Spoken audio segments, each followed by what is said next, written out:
Welcome back, everyone. Carl Weiss of Fairway Independent Mortgage Corporation here. And of course, we have Heidi Thompson, the esteemed estate planning attorney. We're talking about estate planning today. And of course, specifically for those residents of Arizona, because she's licensed in the state of Arizona. I forgot to ask, are you licensed in other states? I am just in Florida, but I don't do very much there right now. But Arizona and Florida are my two states of preference. That's awesome. Well, I'm licensed in 20 states and Florida is one of them. So that's awesome. And soon to be Oregon. I just finished my test on that a couple of days ago. So Congratulations. thank you. Yeah, just have people moving all over the country. Some states are easier than others, as you know, for a variety of reasons.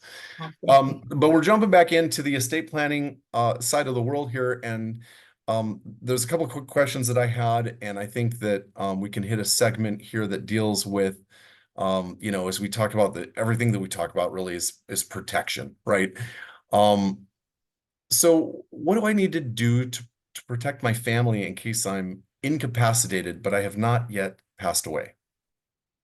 Great question. Super important. And one that people always think about that they always think about the 6 foot below ground planning, but they never think about the above ground planning, right? I That's an agree. important topic. So, all right. So there's 4 documents that you really need to have in place. Okay. One is, and we've talked a little about this in a prior segment, the general durable power of attorney that allows someone to handle your financials. Okay. That means they General can meaning, general, they it can do covers a lot of everything. things. Durable meaning Durable it meaning it outlasts. lasts while you're alive, Okay. or at least supposedly, although banks may not like it for that long. Right. But general durable.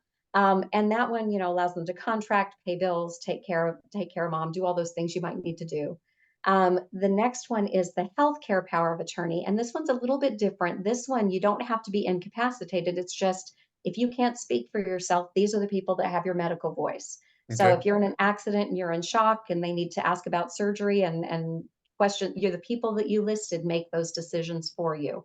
People always think it's the pull the plug document. It really isn't. It's really the everything else in medical care document. It's going to deal with um, whether you want to remain in your residence for care. It's going to deal with whether you're an organ donor. It's even going to deal with cremation, burial, scatterings, memorials, all of that, all in this one document. Okay. The next one is the HIPAA waivers, and this is a rule that came out in 1996 where you have to provide to hospitals the people, it's a federal rule, the people who are authorized to talk to doctors and look at records. So it's the same thing you fill out at your doctor every year or so, but the problem is the one you fill out your doctor is just for that office. If you're admitted to a hospital, it's just for that hospital. This I is a see. generic HIPAA waiver that you can share wherever you need to or can be downloaded if you're ever brought somewhere in an emergency. And the last one is the living will. This is the pull the plug. And this is the one that says, rather than putting the burden on my kids to make this decision, if my doctors reasonably conclude that I'm terminal, irreversible, incurable condition or a vegetative state, then I want to be kept comfortable, but I want to die naturally. I don't want the moment of my death to be prolonged by artificial means. Gotcha. So most people kind of like that standard language that covers that.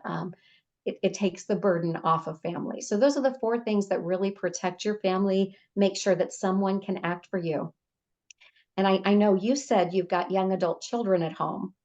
I do. Yeah. And I'm curious, once they hit that layer of 18 into adulthood, what should people be aware of if they're kind of in my shoes there where they have, adult children that haven't done any estate planning?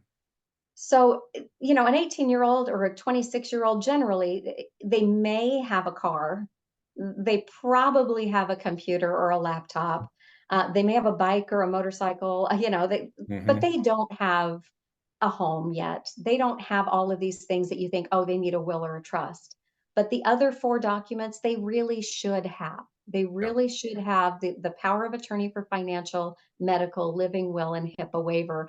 And it's interesting because for that one, they need to be the client with the attorney that's designating the parents as the person that they trust. It's kind of a weird thing because the parents are usually the ones paying to get it done.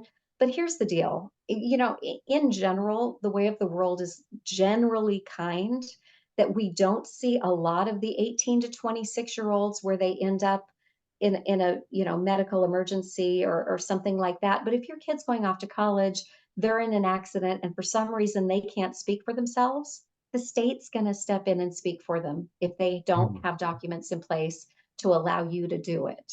So is that kind of And like if the general estate planning when we're discussing the will, where if you don't even have a will, like the state already has a plan for you? I used to use this commercial, and every once in a while I still pull it out of my back pocket when I go to networking events. It goes like this. You may not think you have an estate plan. You may not think you have an estate, but you have an estate plan. It's the state's plan. If you don't trust the state with your estate, then you need a legacy lifeguard. And it's Love it. it's kind of a cute little, commercial, but no, it's all true. The state would be the ones making the decisions. And if you want to make the decisions, you have to go to court to get guardianship and conservatorship for your own kid Wow. if they're over 18. Isn't that crazy? It's expensive, it's troublesome, and in the meantime, the state is still making all the decisions until you're appointed. Um, Wow. So yeah, those 4 documents sound really critical for everyone. I Um, always call it my off to college pack, and I'll tell you the other thing that people don't talk about. Colleges are another one. Unless your kid appoints you with the ability to speak to offices about their finances and their grades and things like that, the college can't disclose. So even though you might be paying the bill for your kid's college, you can't inquire about their grades. awesome. Just another cute benefit. So, but if they list you, then you can. So that's another thing. I tell parents, make it a condition. If I'm paying the bills, I have access. You're going to get me access at that college, and Right. there you Yeah. No, that's yeah. I'm taking notes as we speak, so thank you. Dear ASU. Um, go. so in that vein, what happens to the kid's inheritance um when the spouse remarries after you're gone? Ooh, okay. This is a whole nother layer of planning. And remember, we talked about LegalZoom. This is not an option on LegalZoom. Uh, this is a whole different layer, and it is fairly complex. But if you think about it, this is the way I tell the story. My husband and I was 21 and he was 23. Neither one of us had even finished college, undergrad school, when we decided to get married. We Mhm. finished school married. We were working and going to school. Um, we didn't have anything. We had nothing but debt. We had 2 car payments. We had nothing but debt when we got married. So everything we built together, putting ourselves through school and making each other better. Well, we built all of that for our kids and now our 5 and 6 year old grandkids, which are just amazing. Congrats. Um, it's all for them. And I could very much see my husband is a very good looking man and a very good provider. And I'm a very lucky wife of 32 years. But I could see him attracting a younger woman if something were to ever happen to me. She may have kids, or she may be capable of still having kids. And I didn't do all of this work for her and her kids. Correct. Not that I'm selfish. I'm not, but this work was for our kids and our Correct. grandkids. Hmm. And so our trust is set up like this. Our trust is set up to where the survivor, first of all, the trust cannot be changed when the first one of us dies. It'll become irrevocable at the first death. Not everyone wants that. Not everyone should have that, but that's how ours is set up. Okay. And then it's set up that the surviving one of us can remain the trustee managing everything. But if we go to get married, we have to do a prenup 30 days before that wedding where that person disclaims any interest in the trust. If Hmm. they fail to do that prenup, then our successor trustee gives the surviving spouse an allowance. Interesting. Okay. So it kind of forces if the new I forgive me, I call it the bimbo or the floozy clause. Um, I love it. That's that's great. not The what it bimbo says clause. in the trust, by the That's an way. It doesn't official use those, technical term, people. The not a bimbo technical clause. term. You'll never see that in the text. It's a shorthand comment. But the idea being, why would she sign this prenup? Because she wants my husband to be able to spoil her during his lifetime, Mhm. and he's only going to be able to do that if she does the prenup. In Right. which case, my husband would be wise in that situation to go buy a life insurance policy for her that's for her, right? That's Correct. on himself. And that'll be what she gets because she won't get anything from the trust. I love it. So there are, and again, that's something that would never have been covered by a will. No, So, no, not even close. so when we talk about, the intricacies and sort of the importance of the trust as a mechanism, as a vehicle, that just highlights some really, really important, I mean, it happens all the time. I mean, I'm myself, I'm divorced. Um, I could find myself in a relationship and end up getting married. And, now you have blended families, you have all these dynamics, and these things can all be different. And in the same respect that I have children, and an ex-spouse, if I die in my trust now, right, I wouldn't want any of those funds to necessarily go to her either, right? Well, and this is interesting. When we have those situations, I'm divorced, but I have my own kids. I've met someone and I'm thinking about getting married.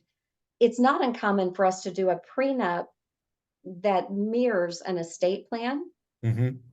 where the design of the estate plan, and this is kind of fun planning, and we don't always need something this complex, but every once in a while, if they both have assets, it makes sense. We'll do a his and a hers trust, Okay. where all of those assets that we put in those are for the kids, for their respective kids.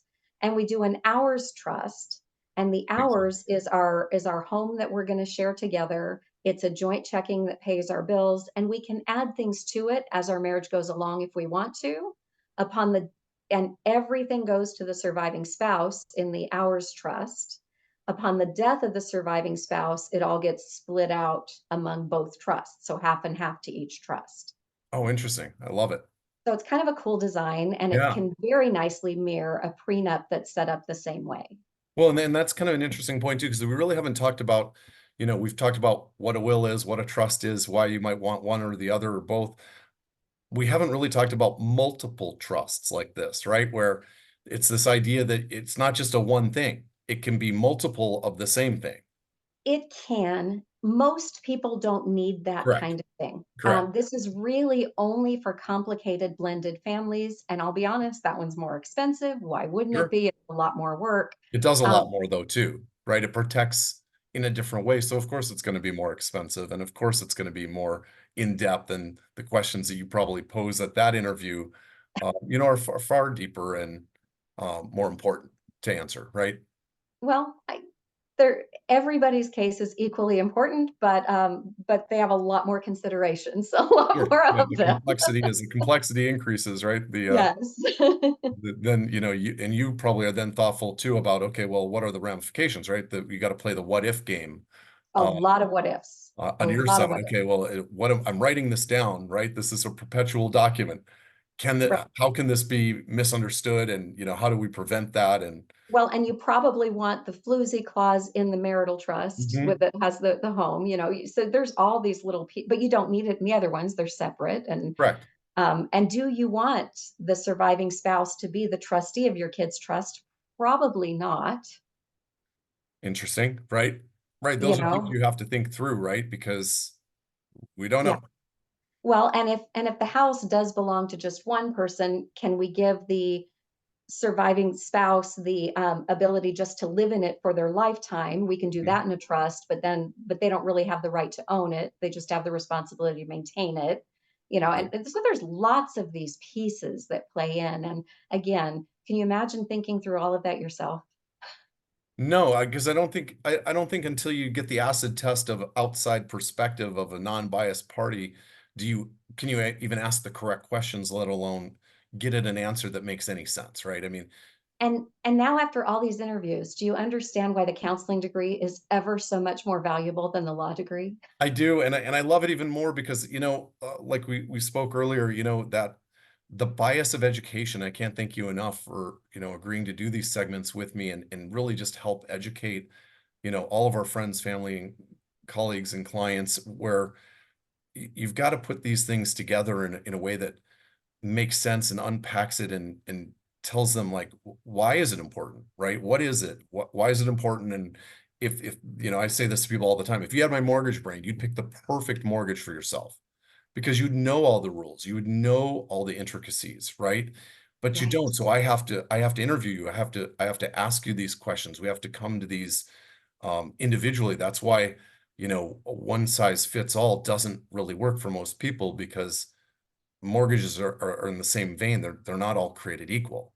Yeah. And not everybody's circumstances are the same. And certainly this is a case where that's the same thing. So your biased education of really educating clients and really helping them understand things. And being a, you know, licensed therapist doesn't hurt either.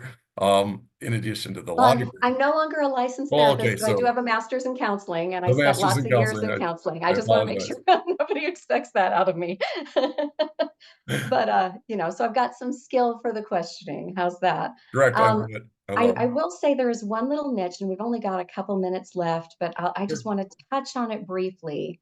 I would say, people often ask business people, who is your target client?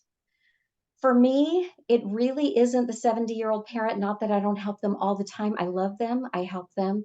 My target client, quite honestly, is the parent of the 20 somethings, the young adults, the ones who, um, maybe they're out working in the world, but they're not quite established yet.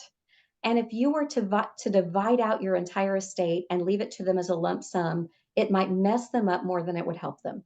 Mm, So, makes you think sense. about, even if all you've got is a house worth 500,000, which wouldn't be a super one in Arizona anymore. It's kind of a Correct. moderate, right?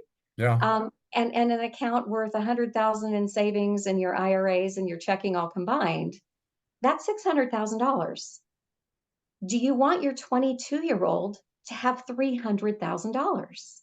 right. Um, I think we can all, we've all heard about the lottery winners that inherit, a lot of money. We're not used to dealing with lump sums. Just as a human race, we're not used to Agree. that until it happens. And a 22-year-old will probably end up in a worse financial position 2 years after they inherited than they were the day they got that from you. That makes total sense.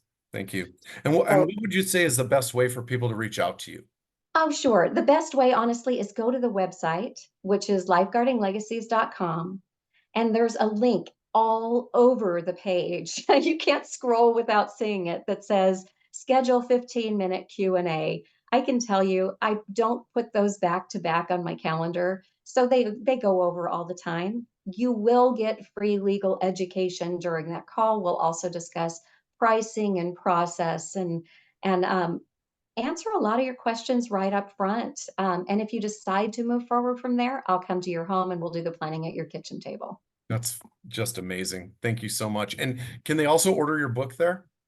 So actually, they can get a free download of my book by What? just putting in their email Free address. But download to my clients only. we Pay attention, free people. downline. And then if we meet together at your kitchen table, you'll get that nice hard copy one. But you can order the hard copy book off Amazon or pretty much Nice. anywhere else books are sold. Well, great. Well, thank you so very much. It's just been a pleasure and quite the educational experience. Thank you so much for taking me through and agreeing to do these segments Oh, it's such a for us. pleasure for me, Carl. What a joy. Yeah. Thank you. Thank you. Have a great day. You too.